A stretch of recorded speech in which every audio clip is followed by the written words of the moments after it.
Hello, everybody, and welcome back to 50 Shades of Tay. I'm Taylor Gonzalez, and Screamboat is full scream ahead to hit theaters April 2nd. And today I'm joined by writer, director, producer Steven LaMorte and Amy Schumacher, who not only produced the film but also stars as Amber. How are you guys doing today?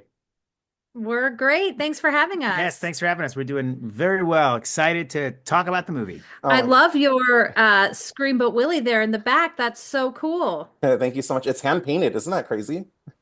It looks great. That's Oh, very thank you. cool. Yeah, I had to dust it off to display it for this interview because I was like, oh, I have something that like is relevant to this, so I have to put it on display. But you guys, I had the opportunity to watch the movie the other day. I can't say much because the review embargo is not lifted yet, but I had so much fun with it. It's so fun. So congratulations on the film. Thank Thank you. you. We're excited for people to see it. It's I think it's going to surprise a lot of people. I'm not sure everybody realizes just how much of a horror comedy it is. It's it's a love letter to Disney. It's a fun time at the movies. So I'm glad to talk to people who aren't just curious, but who have actually seen it and can say that they had fun watching it. So that's great. Yeah, it's a lot of fun, lots of humor, lots of creativity, lots of, you can tell, love and effort went into this film. So it's just very exciting that it's going to be coming out very soon for everyone to see. But how excited are you guys? Like, what are you guys most excited for people to see in like the fan reactions that are going to happen when this movie comes out? I know for me, the thing that I've been finding the most fun is how much the horror fans are liking the Disney references and lore of it that's in there and the little nuggets and Easter eggs. That's been a real excitement for me, because it's a little bit of a surprise. We know they're going to like the horror and the practical effects, but the Disney elements of that's been kind of a treat for us. Yeah, there's a lot about the movie is now that you've seen it that we've sort of been holding back from the marketing. So even people that think they know what the movie is about and think they have a clear picture of what they're coming to see, I think are going to be really surprised. So I'm excited for people to sort of see it and to be able to talk about some of the crazy stuff we've been keeping secret all this year, all this time. We've been working at this film for, quite a while. Yeah, I think fans are going to love picking out all the Easter eggs, especially all the, yeah, Disney references and everything like that. But I talk a lot about like public domain horror films, and I've hosted some events for some of the other ones. And the number one question I get from audience members, from casual moviegoers, is how is this possible? They want to know how is it that someone like Mickey Mouse can become a slasher. So for people who aren't familiar with, what public domain is, could you guys just talk a little bit about what makes this possible? Sure. We had some experience in this realm because of our last film, The Mean One. And differently, this character is in public domain. Mickey Mouse is not in public domain. This is a Steamboat Willie film.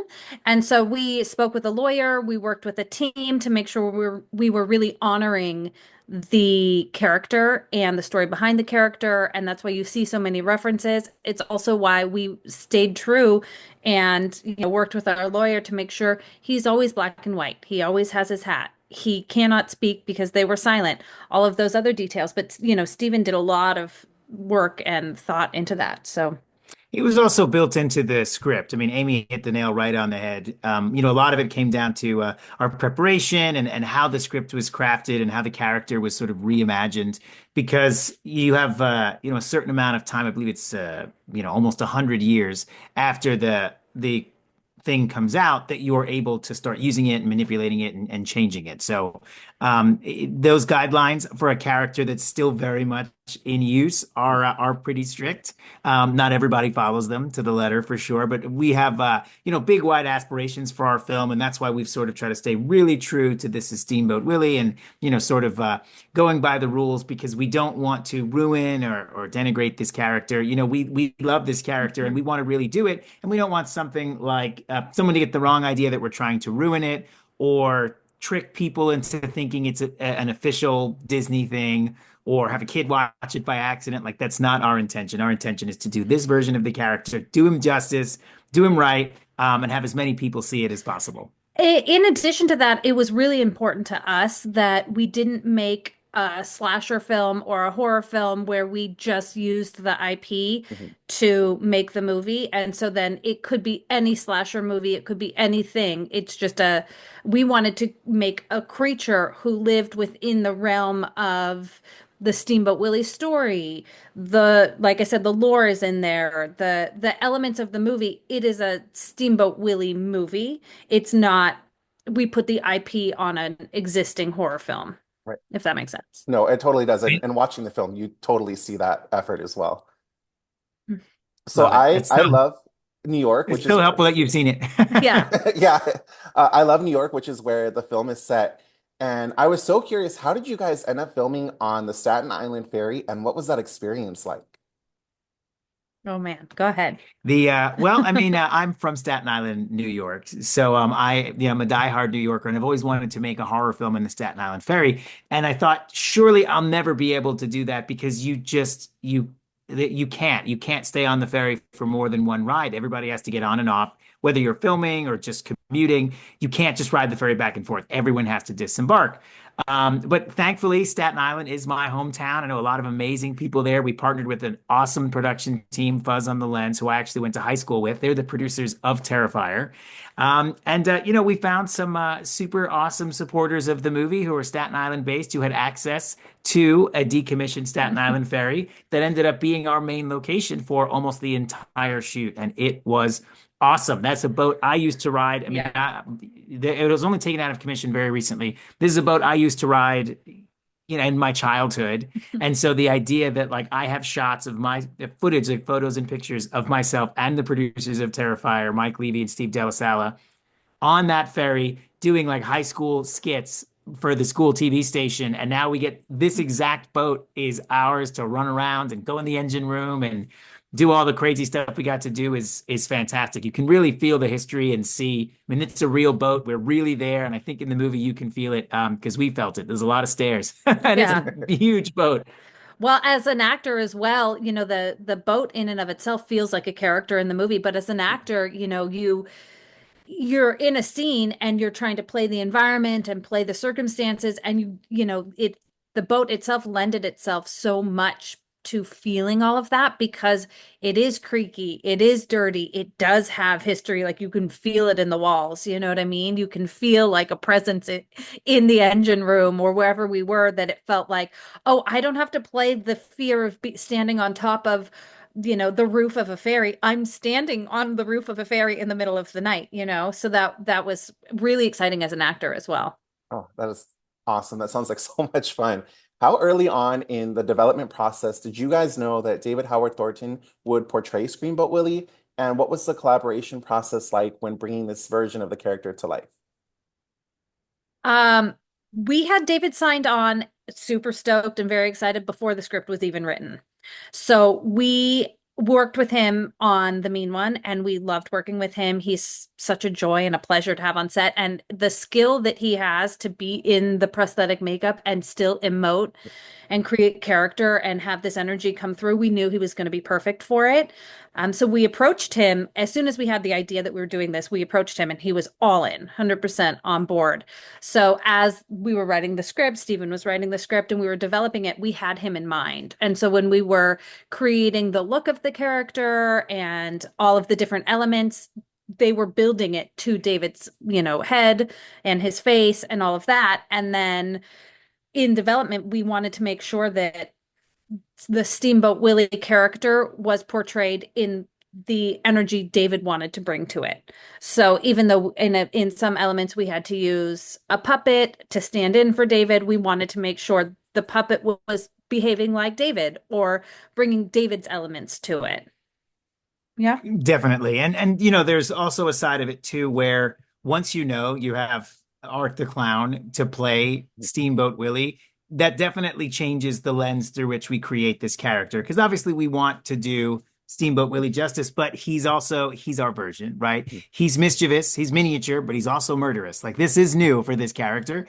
So it was really important that we not only cast someone that could do it, but created a character that was reflective of the movie we're trying to make. It's not a straight slasher. It doesn't take itself seriously. So who would be the best person to portray a creature who's also a Charlie Chaplin vaudeville style performer who whistles, who dances, and who can be really scary? That's David Howard Thornton, and he crushed it. He did such a great job. There you have so much footage of him. Obviously, he doesn't have lines.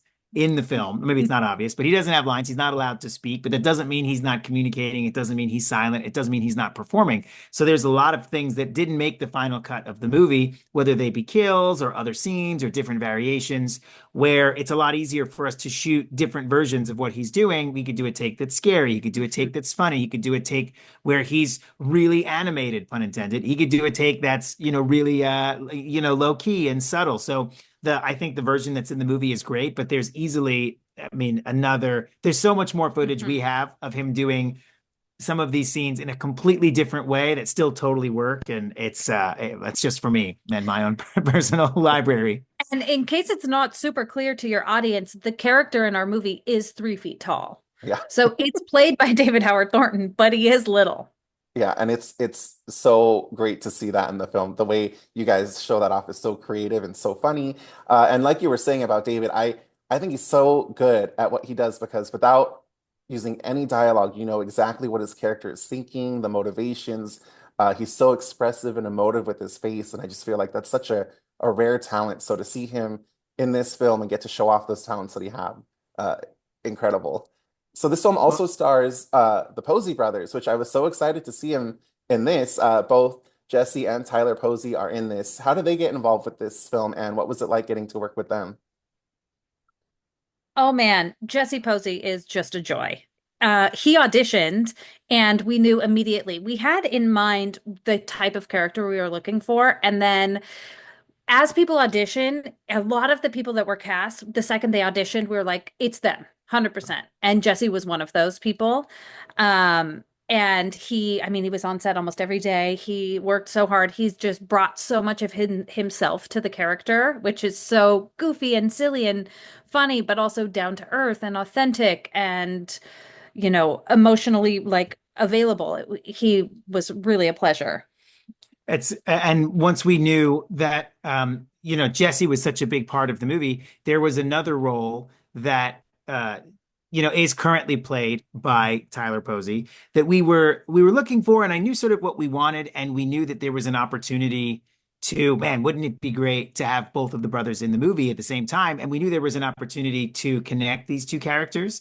So once we looked into it and Tyler's schedule opened up and he was excited to do it. We knew he was perfect for the role. It just created limitless opportunities. I can't talk too much about it. You're Yeah. gonna have to see the movie to Yeah. understand what he does, But it was so great to work with the two of them, and who knows what the future might bring for both of those characters.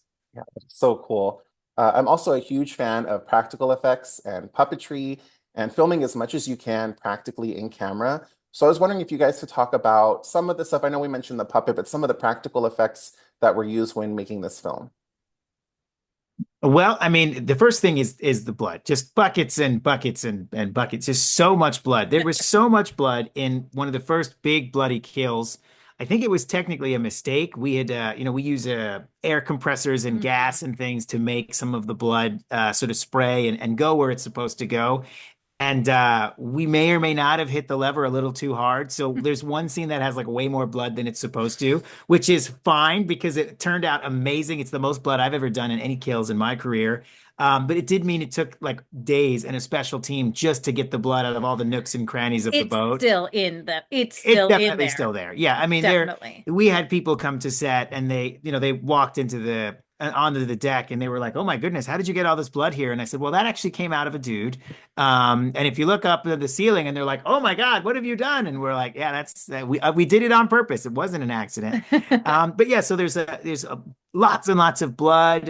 The team at Quantum Creations Effects built some amazing gore gags. So we have everything from like head casts and severed limbs to just a traditional special effects makeup where, we're doing applications onto physical people. We have dummies, but we also have oversized props because Steamboat Willie is small, but David Howard Thornton is not. I mean, he's a big guy. And once you put the hat on him, he's like 6'5", and Steamboat Willie is around 3 feet tall. So they have lots of different scaled props that are of different sizes to match their real world counterpart that allow us to make David look large, because sometimes we're putting him far away from the camera, sometimes we're putting him in front of an LED wall. We're using lots of different techniques to convey his size. But if he wants to interact with the world, well, all those things are big to him. So there's a lot of like really interesting set dressing and amazing art that was built by the art department to help us tie this whole movie together and make it feel like you're just watching him interact, when in reality we have to deconstruct, okay, well, how big is a knife in my hand? How big is a knife in Willie's hand? How big does this prop knife have to be? If he's going to sever a limb, how big does that have to be? And it led to some really Mhm. funny conversations for sure. Well, and of course, we also had a lot of the Terrifier crew because Fuzz on the Lens, they work with that same crew. They're the producers, obviously, on Terrifier. So they knew exactly like when it came down to gore and blood, we'd be setting up a prop or a set and a scene and turn around, and that whole crew is like in their plastic, everything's covered in plastic. They know what's about to happen. Right. Like they knew They're in the splash zone. they know how to do it so well. So And that collaboration was awesome. And the actors will ask too. They're like, "Oh, is it okay if I get blood towards the camera?" And I'm like, "Look at them. They're sitting in the best seats in the house. They're covered in plastic. They knew this was coming. Yes, it's okay. Let her rip."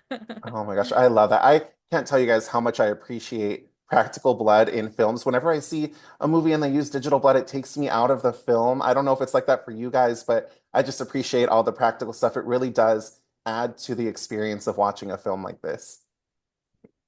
We So, love it too. I mean, Yeah. it's just I get why it has to be used sometimes for yeah. sure. I mean, time and budget and in our last film, we only had, I mean, this is a fun fact, we only had one mean one suit. So we Oh couldn't my get it gosh. really, yes, we couldn't really get it all that bloody. That's how small that movie was. So, I mean, there are different approaches to horror and thrillers and what you show and Yeah. what you don't show, but I mean, at Terrifier, they'll spend all week shooting just one kill if they have to. And it definitely was something that was to do the level of gore that we are trying to do in a fun way, but it's still there's a lot of blood in this movie. It was really cool to sort of learn that from them and see from their experience how long they spend to shoot these things and how long they plan for. Sir Isaac Newton and gravity is just going to do what it does, right? Liquid goes where it goes, and sometimes you have happy accidents, which is awesome. And then sometimes things just they click and they're perfect, and people are like, "Man, how did you plan that?" And it's like we didn't. You just you build the thing, you practice, you rehearse, you prep, and then when it happens, it's like catching lightning in a bottle. And I think that's why the practical filmmaking sometimes goes so much further, because we are also surprised it looks cool. It's impressive to all of us. In the moment, we call cut, everybody's clapping and high-fiving, and I think that's it comes across on screen. And when people are excited, we're like, we were excited too. We also can't believe we just did that. Amy, I loved your character of Amber. I know we can't say too much about her, but we can say she's an EMT. And we Yep. can say out of all the characters, I feel like she had the most common sense that I identified with. And I was like, this is the character that I would want to, stick this journey out with on the boat. Can you talk a little bit about your character without giving too much away? Definitely. Yeah, it was really fun to play. And because, of course I was involved in the writing process. Steve wrote it, I didn't write it, but I read every iteration, so I watched her evolve through each different draft of the script. And it was really fun to be the voice of reason.